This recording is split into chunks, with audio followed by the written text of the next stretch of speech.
안녕하세요. 자, 오늘 두 번째 이야기로는 내 아이를 내가 잘 알고 있을까? 나는 내 아이에 대해서 정말 모든 걸 물어봐도 대답할 수 있는 부모인가? 라고 생각했을 때, 또 내 아이가 가지고 있는 기질이라든지 어떤 유형에 나는 잘 맞게 대처하고 있는 부모인가? 라는 부분을 조금 알아차릴 수 있도록 하는 주제를 한번 잡아봤습니다. 자, 우리는 기질이라는 부분들은 어머님들이 관심도 가지고 있고 요즘에 MBTI에서 어떤 아이의 유형으로 커가고 있는지 많이 생각하고 있다고 알고 있는데요. 그렇지만 발도르프 교육 안에서는 아이가 태어났을 때 아이의 생김새를 가지고 처음부터 아이를 어떻게 키우고 내가 어떻게 도움을 주는 부분으로 가야겠다라는 부분을 이야기를 살짝 한 부분이 있어요. 그래서 그 부분을 제가 교사 생활하면서 정말 이 부분은 정말 잘 맞는 부분이구나 라는 걸 알아챌 수 있어서 그 부분을 부모님들에게 조금 나누어 드리고 싶어서 머리가 큰 아이와 머리가 작은 아이라는 주제로 오늘은 좀 이야기를 나눠볼까 합니다. 어머님들 요즘에 어머님들이 원하는 아이의 머리형은 어때요? 다 연예인처럼 얼굴도 작고 머리도 작아서 화면빨도 잘 받았으면 좋겠고 또 예쁘다는 소리를 많이 듣는 아이로 내 아이가 컸으면 좋겠다, 내 아이가 그랬으면 좋겠다 라고 생각하시는 것 같아요. 제가 좀 잘 아는 수학과 선생님이 한 분 계신데 그 선생님한테 제가 가끔 가서 아플 때마다 선생님 저 여기가 아파요, 여기가 피곤해요 라고 하면 선생님이 주사도 놔주시고 또 얘기도 좀 나눠주시고 하는데 그 선생님을 만나러 한번 간 적이 있었어요. 근데 그 선생님을 기다리는 동안 선생님과 이야기하던 엄마가 갑자기 소리를 꽥 지르시는 거예요. 그래서 저도 기다리다가 아이가 진짜 많이 아파서 부모가 놀래서 저렇게 얘기하시나 하고 저도 귀를 쫑긋하고 무슨 얘기를 하고 있나 하고 들어봤더니 그 아이가 이제 건강검진을 하러 왔는데 머리 둘레를 재러 온 거였어요. 아이가 1살 정도 조금 안 된 아이였는데 머리통을 딱 쟀는데 상위 1% 안에 들어가는 머리가 큰 아이였거든요. 그래서 어머님은 자기는 싫다는 거예요. 중간 정도만 갔으면 좋겠는데 나 누굴 닮아서 이렇게 머리가 크죠? 저는 머리가 작아요부터 시작해서 엄마가 머리를 작게 하려면 어떻게 해야 돼요? 막 이런 이야기를 하시면서 나가는 걸 봤어요. 그리고 이제 제 차례가 돼서 들어가서 선생님 머리가 지금 크다고 저 엄마 지금 속상해 하시는 거예요? 라고 물었더니 말도 마. 요즘에 머리 둘레를 잴 때마다 엄마들이 희비가 너무너무 가려져서 이거를 꼭 해야 되나 말아야 되나 생각이 들 정도로 좀 고민이 있다고 얘기를 하셨어요. 그래서 제가 선생님께 선생님은 머리가 큰 아이를 좋아하세요? 머리가 작은 아이를 좋아하세요? 라고 물었더니 좋아하는 기준은 아니지만 그리고 또 아이는 태어날 때 아이가 태어나서는 사실은 머리가 굉장히 크잖아요. 그래서 아이들이 앉거나 서는 게 안 되는 것처럼 태어날 때 아이들은 당연히 머리가 큰데 요즘에 이제 텔레비전에서 아이들이 아이돌이라든지 아니면 연예인이 되면 좋겠다라는 부모님들이 가지고 있는 기대, 또 아이들도 젊은 아이들도 고등학생 아이들도 나도 연예인이 되고 싶어 하는 그런 부분들이 이제 조금 부각이 되고 그렇게 또 연예인이 되면 편하게 살 수 있을 것 같고 이런 여러 가지 부분들이 부모님들의 그 미의 기준이라든지 사람을 보는 관점들이 너무 보여지는 외적인 거에 저는 많이 몰두하고 있지 않나라는 부분에서 좀 안타까운 부분들이 있습니다. 그런데 정말 똑똑한 사람들을 보면 사실 머리통이 진짜 크거든요. 어머님들은 머리통은 작았으면 좋겠고 근데 또 공부는 잘하는 아이로 컸으면 좋겠고 그런데 그 두 개가 다 부합하기에는 사실은 글쎄요. 그 두 개를 다 가진 사람도 분명히 있겠지만 제가 보는 관점에서는 머리 큰 사람들이 좀 똑똑한 것 같습니다.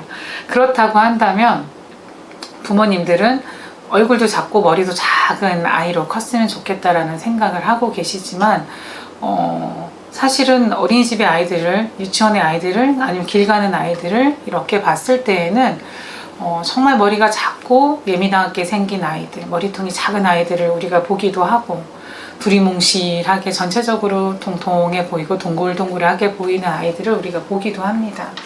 그리고 실질적으로 어른이 되어서는 몸은 왜소하지만 또 머리가 큰 사람이 있는가 하면 전체적으로 또 동글동글 머리부터 몸 체형도 동글동글한 사람이 있고, 또 그 반대로 얼굴도 작고 머리도 작고 몸도 왜소한 사람이 있는가 하면 얼굴은 작지만 머리는 크고 또 몸은 날씬한 사람도, 되게 여러 가지 유형의 사람들이 이 세상에는 존재하고 있는 것 같아요. 그런데 우리가 아이들을 바라보는 이 시점으로 본다면 머리가 작은 아이와 큰 아이들을 비교해 봤을 때는 상당히 다른 부분을 볼 수가 있을 것 같아요.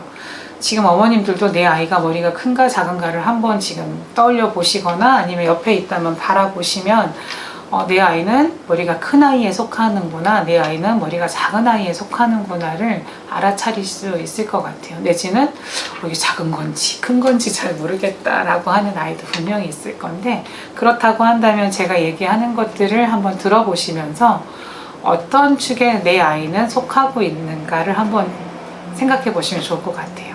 그렇다고 한다면 지금 머리가 작은 아이부터 얘기해 볼까요?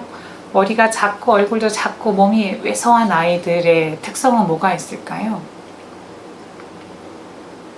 태어날 때부터 그 아이들은 기저귀가 젖으면 바로 빽 하고 울기도 하고, 또 배고파도 굉장히 자지러지게 울기도 하고, 굉장히 예민해서 잠자리라든지 아니면 나를 봐주는 사람들이 바뀌는 거에 민감하게 반응하고, 먹던 음식이 좀 달라지거나 아니면 뭐 비누나 이런 것들이 달라지는 거에도 굉장히 온몸이 반응하는 아이들이 분명히 있었을 거예요. 그리고 그 아이들은 성장하면서도 굉장히 예민해서 엄마를 좀 힘들게 하는 부분도 분명히 있을 거고, 특히나 음식에 대한 부분도 굉장히 예민해서 좁고 시름이 굉장히 좀 분명한 아이들, 그런 아이들. 그리고 머리가 작고 왜소한 아이들의 또 가장 큰 특징은 질문이 많다라는 거예요. 세상에 대한 궁금증이 너무너무 많아서 아이들은 이게 뭐야, 이게 뭐야, 저건 뭐야 라는 부분을 끊임없이 물어보고,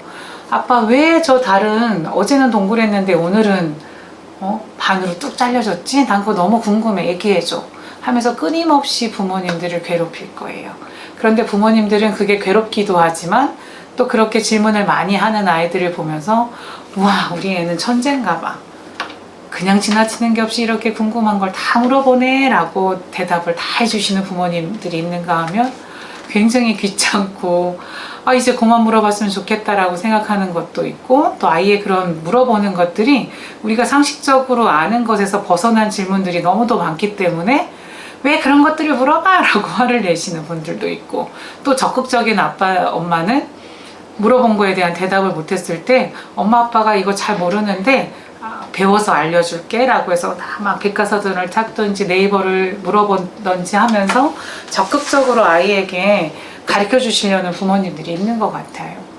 물론 그건 부모님들의 역할을 하시는 부분이라 잘못됐다 잘됐다 라고 얘기할 수는 없겠지만, 만약에 0세부터 7세까지 아이들을 바라본다고 한다면, 특히나 이갈이가 되지 않은 아이라고 한다면 저는 그렇게 적극적으로 아이에게 가르쳐 주려고 하지 않을 것 같아요. 왜냐하면 부모님들이 백과사전을 보든 네이버를 통해서 물어보든 구글을 통해서 물어보든 얻은 지식들을 아이에게 전달해 줄 때 아이들이 그 모든 지식을 소화할 수는 없거든요. 아직은 그것을 소화할 수 있는 머리의 용량도 되지 않고 있기 때문에 자꾸 그런 것들을 지식을 전해준다고 한다면 아이들은 굉장히 머리를 쓸 수밖에 없기 때문에 내가 지금 장기나 이런 부분이 튼튼해지는 쪽으로 가는 에너지들이 머리로 다 몰리기 때문에 아이들은 더 마른 체형이 될 수밖에 없고, 또 예민한 부분들은 아토피라든지 이런 피부의 트러블로 나타나기도 하고, 변비라든지 이런 부분으로 나타나기도 하고,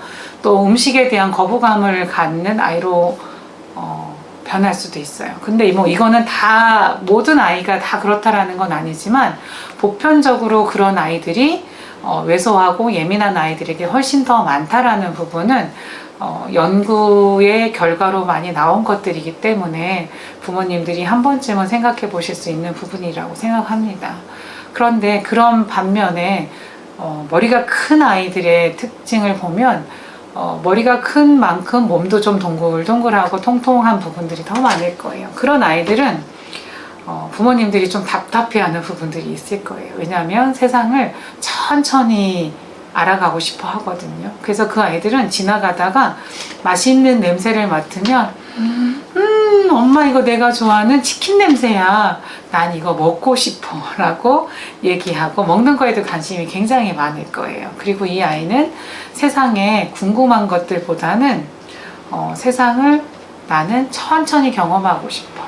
그래서 엄마가 이리 와봐 누구야 엄마랑 오늘 이거 한번 같이 해볼까 라고 하면 이 아이는 지금 자기가 하는 것에 대해서 되게 만족스러우면 엄마 나 지금 너무너무 지금 좋은데 그거 이따가 하면 안 돼? 라고 얘기하기도 할 거예요. 그러면 너가 이거 정말 하고 싶어서 엄마가 준비한 거잖아 라고 얘기해도 그런데 엄마 난 지금 이렇게 편하게 소파에 누워있는 게 훨씬 더 좋거든 하고 얘기할 수 있을 거예요. 이런 아이들은 오줌을 싸도 조금 둔감하고 그리고 먹는 것에 굉장히 집중하기 때문에 내가 배가 불러서 막 정말 소화가 안 되어도 멈출 줄 모를 수도 있을 거예요. 그런데 이 아이들은 굉장히 또 뭐라고 할까? 남을 도와주거나 또 불쌍한 사람들을 보면 그냥 지나치지도 않아요. 물론 뭐 그렇게 생긴 사람들이 다 그렇다고 하는 것은 아니지만 조금 머리가 큰 아이들은 감성이라는 부분이 굉장히 발달하고 있어서 내가 먹고 있는 게 하나밖에 없다고 했을 때 아이들은 거의 내 거야 라고 얘기하지만 그 아이가 정말 갖고 싶어 하면 기꺼이 반을 잘라줄 수 있는 마음도 가지고 있는 것 같아요. 근데 아까 말씀드린 것처럼 그런 아이들을 키우는 부모님들은 아빠를 닮아서 그래요, 엄마를 닮아서 그래요 라고 얘기는 하지만 부모님들의 입장에서는 굉장히 답답하고 우리 아이는 누굴 닮아서 이렇게 느려 터졌지? 라고 얘기하는 부분들이 분명히 있을 거예요.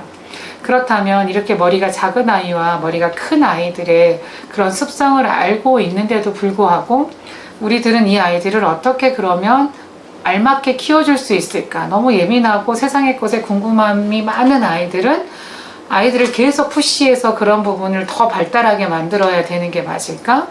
세상에 대해서 궁금증이 없고 세상에 대해서 그냥 천천히 가고 싶어 하는 아이들은 그래 너 머리 크고 세상이 그냥 너에게 말을 걸 때까지 엄마 아빠는 그냥 기다려줄 수 있어 천천히 가봐 라고 부모님들은 언제까지 기다려줄 수 있다고 생각하실까요?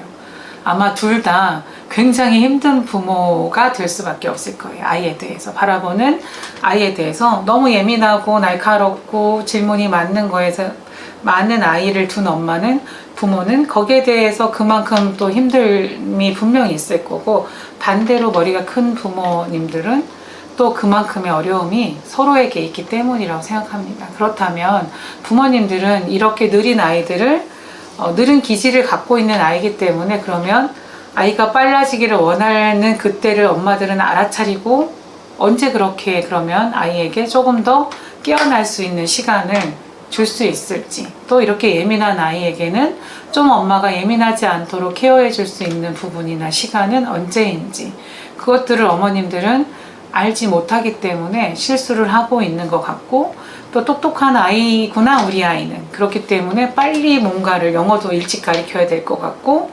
무언가 수학도 일찍 가르쳐야 될 것 같고 계속 이렇게 배움에 있어서 아직 때가 되진 아이를 계속 푸시해서 가야 하는 부모로 그래서 아이는 처음에는 어머님 0세부터 7세의 아이들은 뭔가 새로운 것들이 나에게 왔을 때에는 굉장히 즐겁게 잘 따라할 거예요. 그런데 어느 정도 하게 되면 아이는 지치고 힘들어서 하고 싶지 않을 때가 있어요. 그런데 부모님들은 어때요? 이 학습지 하는데 굉장히 많은 돈을 들였기 때문에 꼭 해야 되는 걸로 아이는 또 앉혀놓고 부모님들은 닥달하면서 그 부분을 하도록 굉장히 많이 푸시하게 될 거예요. 또 반대로 하고 싶지 않은 아이에게도 이거 해야 돼 라고 앉혀서 하기 싫은 아이가 울고 불고 할 때도 사탕 주고 뭘 주면서 그것을 할 수 있게 계속 푸시할 수밖에 없을 거예요. 그렇다면 이 아이들은 이 시기를 정말 행복하고 부모는 나를 많이 사랑해줬어 라고 기억할까요? 그렇지 않을 거예요. 그래서 부모님들은 내 아이가 어떤 성향의 아이로 지금 나에게 왔는지를 파악하는 것이 굉장히 중요하고 분명히 엄마의 좋은 점, 아빠의 좋은 점, 부모가 갖고 있는 나쁜 점도 아이들은 닮아서 태어났을 거예요. 그렇다고 한다면 그 아이들이 이런 아이니까 라고 놔두기보다는 그런 습관이나 행동들을 부모님들이 어렸을 때부터 도와주시는 게 저는 필요하다고 생각하거든요. 우리 선조들이 이야기하는 것 중에 3살 버릇이 여든 간다라고 얘기하는 부분들이 있잖아요. 그런 부분들은 저는 하나도 틀린 말이 아니라고 생각해요. 어렸을 때의 습관들은 평생을 좌우한다라고 저도 생각하고 있거든요. 그런데 우리 어른들은 생각이라는 게 있기 때문에 내가 부족한 것들을 늘 의식적으로 생각하고 깨어 있어서 내가 매일 다리를 맨날 꼬고 있지, 그렇게 하면 몸에 좋지 않다는데 그러면 내가 다리를 꼬지 않도록 해야 되겠어. 이런 부분들은 어른들은 사실은 가끔 잊어버리긴 하지만 의식적으로 내가 이렇게 해야 돼 라고 하면 그런 것들을 지킬 수 있는 힘을 가지고 있어요. 그런데 반면에 부모님들은 아이들은 그런 부분이 어른들이 도와주지 않으면 어려울 수밖에 없고, 그런 부분은 우리는 그러면 일찍부터 그 나쁜 습관들이 어른이 되어서까지 가져가기 전에 그런 부분들을 도와줘야 된다고 생각합니다. 그래서 이렇게 다른 기질을 갖고 있는 아이들을 우리는 어떻게 도와줘야 될까?